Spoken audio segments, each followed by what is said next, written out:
It's been almost 6 months since Marvel's Avengers came out to a very mixed reception. I too was one of those people mixed on what I just played and what the future could hold. I finished the campaign and dabbled in the endgame content, but what else was there to do? So it sat on my shelf collecting dust, hoping one day to be played again. Well, as of March 18th, there was hope again for Marvel's Avengers. The PS5 update had finally arrived, and the delayed Hawkeye DLC has come with it as well. So I decided to jump back into the realm of Earth's mightiest heroes and clobber my way through all that was in my path. So was the wait worth it? Well... I'll leave. I'd rather be a dreamer. I'd rather be free. I'd rather be a leader. I'd rather be a queen. I'd rather be a singer in a trashy cover band. I'd rather be a closer. I'd rather be clean. I'd rather be a poser in a magazine. I'd rather be pretty much anything else than your machine. Before we jump into this review, be aware I am avoiding as many spoilers as possible for you guys who haven't played the game yet or any of the DLCs. So don't be worried if watching this will ruin the game for you. I try to keep everything to just gameplay. My initial run with the game was a decent experience. From the interesting story to the well done combat, I enjoyed what I played, and I was looking forward to what the future could hold. But with all the fun I had, it shortly dwindled to a slight fondness for the game. The bugs, frame rate drops, glitched out missions, and lack of variety in missions, as well as enemies, I kind of got burnt out. So my experience 6 months later was kind of a nice surprise. The frame rate has stabilized, and there was more to do. With the release of Kate Bishop and Hawkeye, it gave me more of the story I enjoyed on my first playthrough. The new gameplay and abilities kept it feeling fresh, and the Kate story was a nice mixture of fun gameplay, and I found it fun to toy around with her abilities. Finally, a stable 60 FPS and an all-around cleaner gameplay and experience, and an even crisper 4K experience, keeping all the textures and details to their best look yet. Oddly enough, the 4K mode still locks at 30 FPS, which kinda boggles my mind. I don't know if it was to keep the game stable at a higher texture, or just hardware issues stopping it from hitting that 60 FPS mark, but it is worth noting. So after I jumped around with Kate and all the content for her DLC, which did take me about 4 hours to get through, I was ready to jump into the Hawkeye content and continue the fun. Well, that's kind of where it went back downhill for me.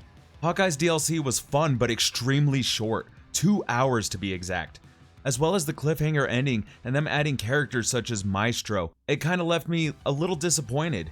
They leave no room for new characters to be explored or explained, so if you aren't a fan of the comics, you will have no idea who Maestro is. I feel like it is a huge letdown for players who don't know him and or have only experienced the MCU. So I finished the DLC and jumped into other missions to keep leveling up my characters, and that's where I kind of got some deja vu from launch. Bugs and glitches had started up again, and kind of soured that initial hype I had while playing. Now none of these were extremely game breaking, and with the power of the PS5's load times, they were a breeze to reload the checkpoint and get right back into the action. These bugs can't be ignored since it will be an issue for you as well until they are patched through. There was this really weird thing that happened to me in my first multiplayer mission, where it loaded me in the air and I had to wait until I hit the ground to start getting back into the fight. It was kind of funny, but I can see why it would piss off some players who were already disappointed at the game's launch. Like I said in my review of Marvel's Avengers, it's not a bad game and it has potential. And if you know exactly what you were getting into, the game can be a blast. The game is $30 on Steam right now and $40 at GameStop, which is a decent price considering all the upcoming content, and the previously mentioned content that is out right now is also free.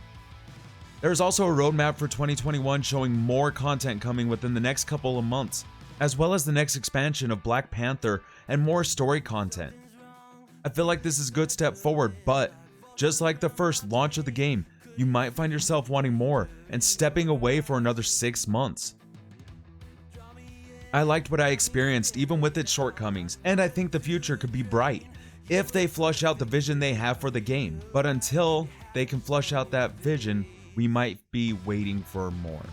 But these are just my thoughts. What are yours? Did you guys stop playing and are wanting to jump back in? Were you happy with it at launch and continued playing? Or is this game dead to you and you've moved on? Let me know your thoughts in the comments down below. Let's keep this discussion going down there.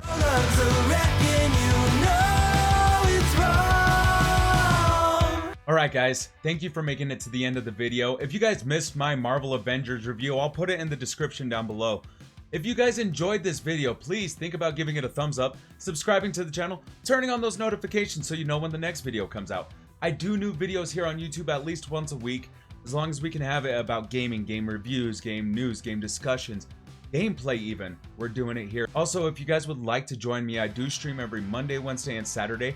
A lot of the gameplay that you guys will see in my reviews, I do live on Twitch, as well as just sometimes the sweaty, fun gameplay of Valorant, Call of Duty, a variety of games. So if you guys are ever bored and want to join me there, you're more than welcome to. I do not mind at all. Until next time, guys, let's just play.